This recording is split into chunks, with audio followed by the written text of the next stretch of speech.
project phases: initiation, planning, execution, monitoring and controlling closure। चले इसको जरा डिटेल से देखते हैं। इनिशिएशन, फिजिबिलिटी स्टडी या फिजिबिलिटी रिपोर्ट हम कहते हैं, ये किस लिए होती है? इसमें हम डिटेल एनालिसिस करते हैं, डिटरमाइन कर सके कि क्या ये project technically, financially, legally, operationally viable है या नहीं है। हम प्रॉब्लम डिफिनेशन करते हैं कि कोई प्रॉब्लम है जिसके लिए हम ये प्रोजेक्ट इनिशिएट करें, या कोई अपॉर्चुनिटी है, अपॉर्चुनिटी एनालिसिस करते हैं। फिर हम टेक्निकली इसको, इसकी फिजिबिलिटी देखते हैं कि क्या ये सोल्यूशन ड्यूरेबल है या नहीं है। फिर हम फाइनेंशियली कि कॉस्ट ऑफ इफेक्टिव है, प्रॉफिटेबल है या नहीं है, क्या ये लीगली भी वायबल है, और ये रियल लाइफ ऑपरेशन हो सकता है इस पे या नहीं हो सकता, और क्या रिस्क है इसमें, और इसके कोई अल्टरनेटिव्स भी हैं। तो ये सारी चीजें हम फिजिबिलिटी स्टडी में देखते हैं। फिर उसके बाद उस पे एक बिजनेस केस तैयार करते हैं कि मुझे क्यों ये प्रोजेक्ट स्टार्ट करना चाहिए based on the feasibility study. क्या कैसे ये ऑर्गेनाइजेशनल गोल को सपोर्ट करता है, और एक्सपेक्टेड बेनिफिट्स क्या हैं, जो हमने इन्वेस्टमेंट की है उस पे एक्सपेक्टेड बेनिफिट्स हमें क्या मिलेंगे। इस एक रिस्क समरी तैयार की जाती है, ऑप्शन देखे जाते हैं डिफरेंट प्रोज एंड कॉन्स के साथ। इसके बाद प्रोजेक्ट चार्टर, ये एक फॉर्मल डॉक्यूमेंट होता है एग्जिस्टेंस ऑफ द प्रोजेक्ट के लिए, और प्रोजेक्ट मैनेजर को अथॉरिटी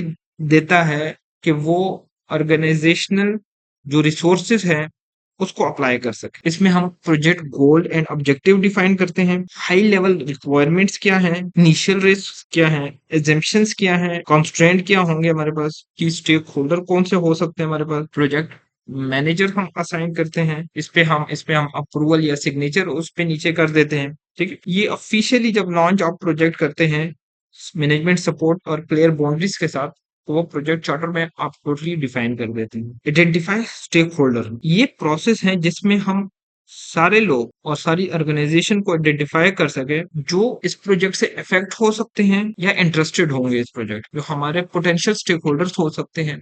उसकी हम सारी लिस्ट तैयार करेंगे, टोटल डिटेल होगी, नेम होंगे, उसके कांटेक्ट नंबर होंगे, उनके इंटरेस्ट होंगे, उनकी एक्सपेक्टेशन क्या है, इन्फ्लुएंसेस क्या इन्फ्लुएंस होगा, स्ट्रेटजीज टू मैनेज एंगेजमेंट, क्या उनको हम सिर्फ इन्फॉर्म करेंगे या उनसे कंसल्ट करेंगे या उनको इन्वॉल्व करेंगे। ये डिफरेंट चीजें आप उस इस फेज में कर लेते हैं। इसके बाद आ जाता है हमारे पास प्लानिंग फेज। ये एक बहुत इंपॉर्टेंट एंड टेक्निकली फेज है। इसमें हम पूरा प्रोजेक्ट को एक्चुअली एग्जीक्यूशन से पहले प्लान करते हैं कि उसमें मुझे रिसोर्सेज कितने रिक्वायर्ड होंगे, कितना टाइम मुझे रिक्वायर्ड होगा, कितने मुझे स्कोप को हम डिफाइन करते हैं, कॉस्ट मुझे क्या चाहिए होंगे, मुझे कौन सी मटेरियल या कोई भी आइटम है वो किस टाइम पे चाहिए होगा। तो इस टोटल आप बिफोर एग्जीक्यूशन इसको प्लान कर देते हैं। प्रोजेक्ट मैनेजमेंट प्लान, आप स्कोप को डिफाइन करते हैं, आप डब्ल्यूबीएस को डिफाइन करते हैं, फिर आप उसमें डब्ल्यूबीएस में जो एक्टिविटीज हैं उसको एज पर स्कोप डिफाइन करते हैं, फिर आप उस पर पूरा शेड्यूल प्रिपेयर करते हैं। ठीक है, कि कितना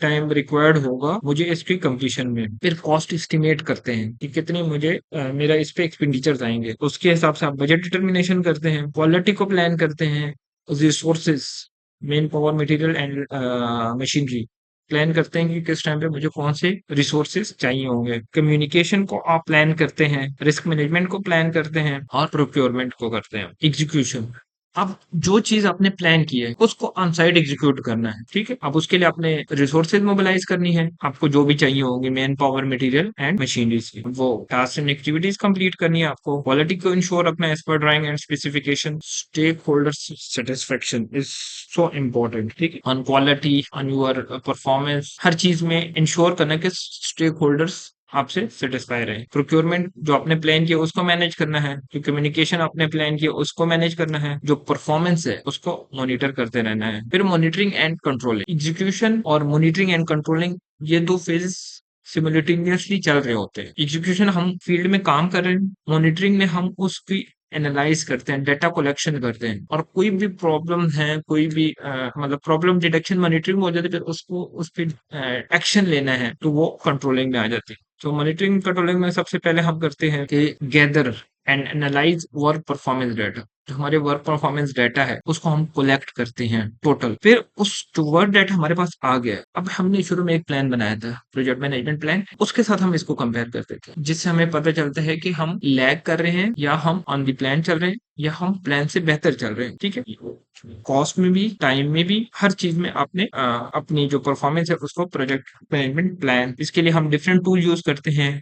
अर्न वैल्यू मैनेजमेंट सिस्टम का नाम शायद आपने सुना होगा। केपीआई डैशबोर्ड होता है, तो उसके थ्रू हम इसको मॉनिटर कर रहे होते हैं। Change control, integrated change control. ठीक है, अपनी कोई भी चेंज रिक्वेस्ट आपके पास आती है तो उसको पहले रिव्यू करना है और एक अप्रूवल प्रोसेस होना चाहिए कि उसको अप्रूव करना है या रिजेक्ट करना है। और अगर अप्रूव हो गया है तो उसके हिसाब से फिर प्लान को अपडेट करना है और पूरी टीम को कम्युनिकेट कर देना है कि ये चेंज हुई है। ये बहुत इंपॉर्टेंट है, integrated change control. Validate scope करना है, जो आपके डिलीवरेबल हैं वो अप्रूव्ड रिक्वायरमेंट्स के हिसाब से हों। ठीक है, और क्लाइंट और जो भी आपके स्टेक होल्डर हैं उनकी एक्सेप्टेंस लेनी है। ठीक है, स्कोप को कंट्रोल करना है, शेड्यूल को कंट्रोल करना है और कॉस्ट को कंट्रोल करना है। ठीक है, स्कोप आपका चेंज जो अप्रूवल प्रोसेस है कि no extra work is done without formal change. Understand, जो भी चेंजेस अप्रूव नहीं हुए तो वो कोई ऐसा काम नहीं करना है। ठीक है, फिर शेड्यूल को करना है कि जो आप प्रोग्रेस है आपकी और बेसलाइन का जो शेड्यूल है आपका, उसको साथ साथ आपने कंट्रोल करते रहना है। जो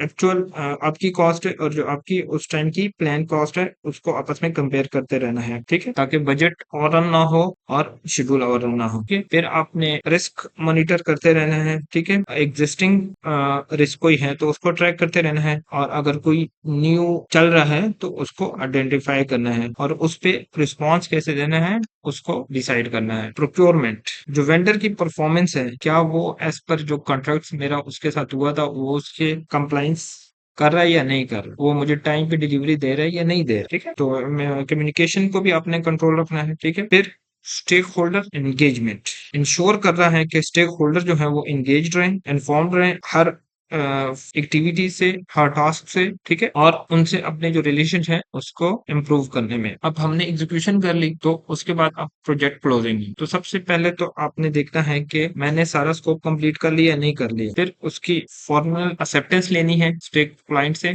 कॉन्ट्रैक्ट जो आपने किए हैं डिफरेंट सब कॉन्ट्रैक्टर्स के साथ, डिफरेंट वेंडर्स के साथ, उसको क्लोज करने हैं। जो रिसोर्सेज आपने होल्ड की थी उसको रिलीज करना है। अपनी क्या सबक सीखा है इससे, तो उस ये एक बड़ी मजेदार सी मीटिंग आप अरेंज करें जब प्रोजेक्ट क्लोज हो जाता है और डिफरेंट टीम मेंबर्स से आप फीडबैक लें कि क्या सीखा उन्होंने, क्या बेहतर हो सकता था, क्या बेहतर था। ठीक है, तो lesson learn is very important for your next project. और अगर हो सके तो एक कोई पार्टी थ्रो कर लें और कोई award bonuses they they for recognition of the team member. Okay, this is all for major phases of project. So we will meet inshallah in next lecture.